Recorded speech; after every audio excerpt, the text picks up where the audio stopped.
You're upset. So you don't care that I'm upset? You're upset. So you just walk away from me? Sorry, I thought you needed talking. I would not expect anything less than you wanting to go. So please, please let me know. Because I'm not playing that again.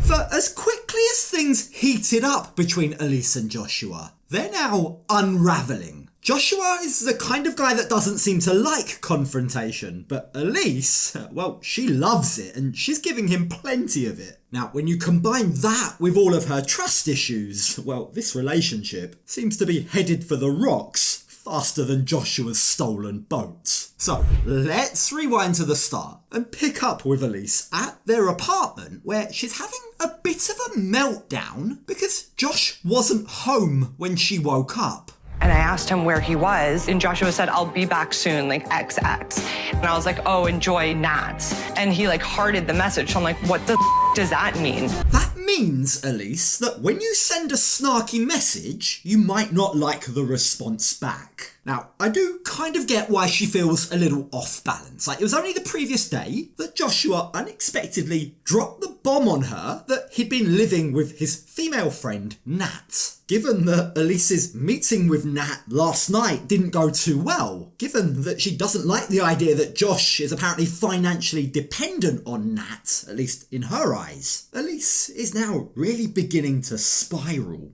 I'm going crazy. Like, I don't know what the going on with him. I just feel overwhelmed. And like, I want to go home.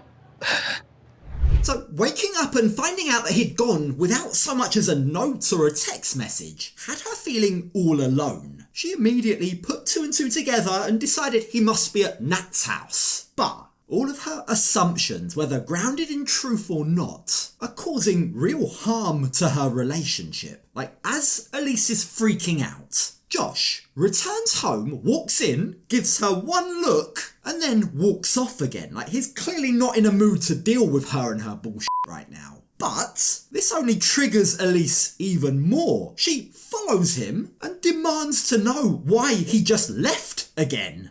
What just happened? He left. He saw me crying and left. You're upset. So you just walk away from me? Sorry, I thought you needed talking. Wow, this guy really doesn't seem to like confrontation at all, does he? Like, I'm sorry, Josh, but giving her time, given what you know about her, it isn't ever gonna work. Elise is the kind of girl that is needy. She needs reassurance, not time. Now, realising just how annoyed she is, Josh does try to backtrack. He does try to give her some reassurance, kind of. Like, he tells her that the reason he wasn't at home when she woke up was because he used that time while she was sleeping to go out and get some work done. That was all it was. You're reading too much into it. It was just a morning of me working, he says. But the problem is, Elise just doesn't believe him. This wasn't about a job. What was it about then?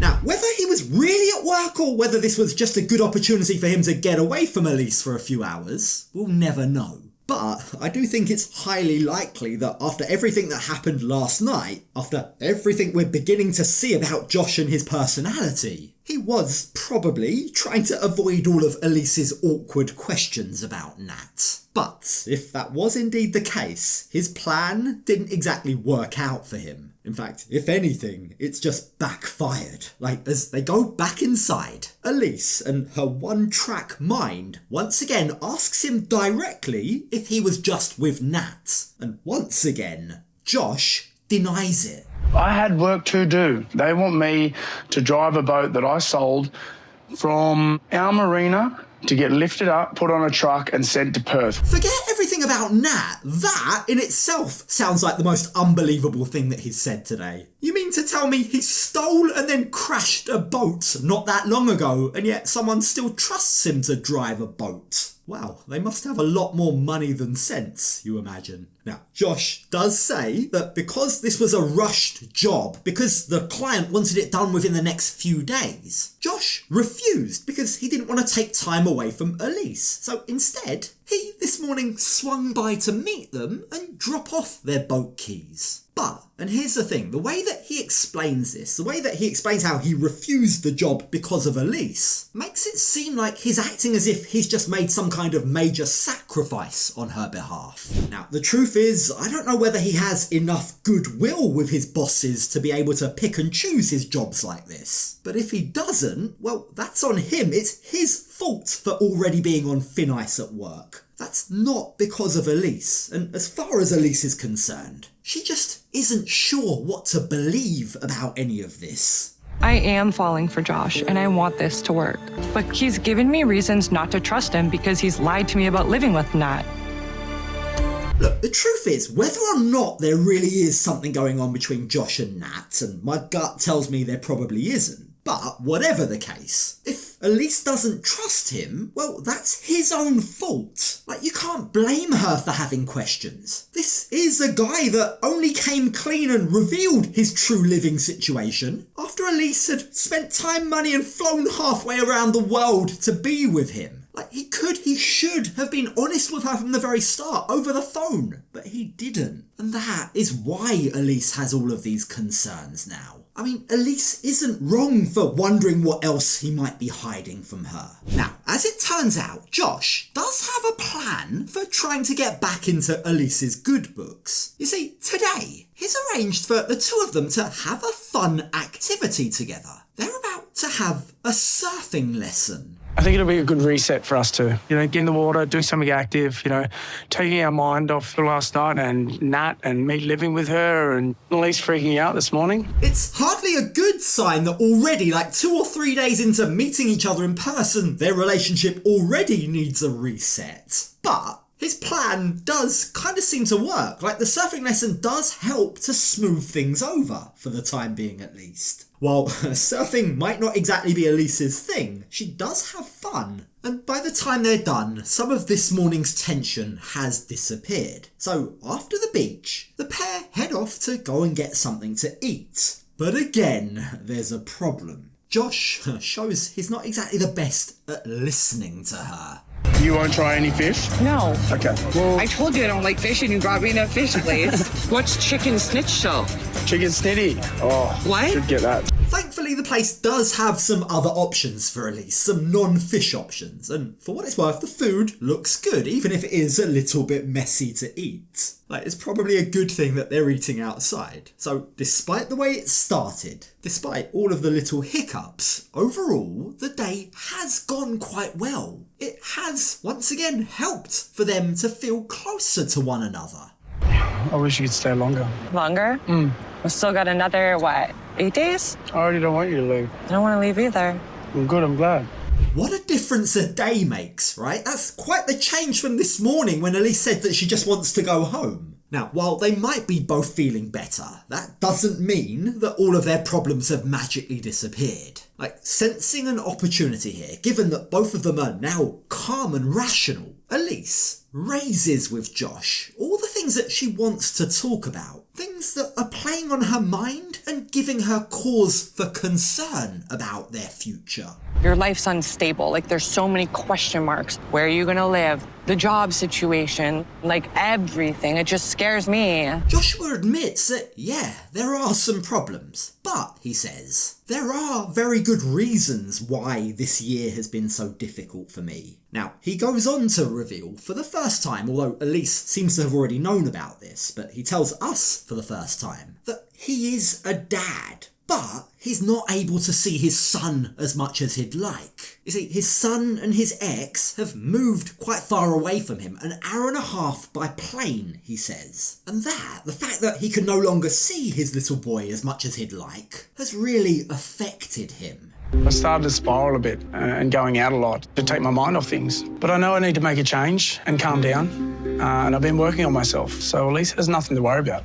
Yeah, I'm not sure about that, Josh. The way that he's handled that incredibly tough situation, don't get me wrong, but the way he handled it in itself might be something to worry about. Not being able to see his son undeniably must hurt him, right? There's no doubt. But dealing with that by turning into a frat boy isn't exactly a healthy coping mechanism. Still, as it starts to get cold. The pair of them decide to move this conversation to the car. Elise tries to explain to him that she's worried because she's been taken advantage of in the past. She again goes back to the instability in his life. That worries me, she tries to explain to him. Nat's helping you out, and I've been used in the past with money. Like, I don't know if you're going to be using me for money. Well, why would I when I'm using that?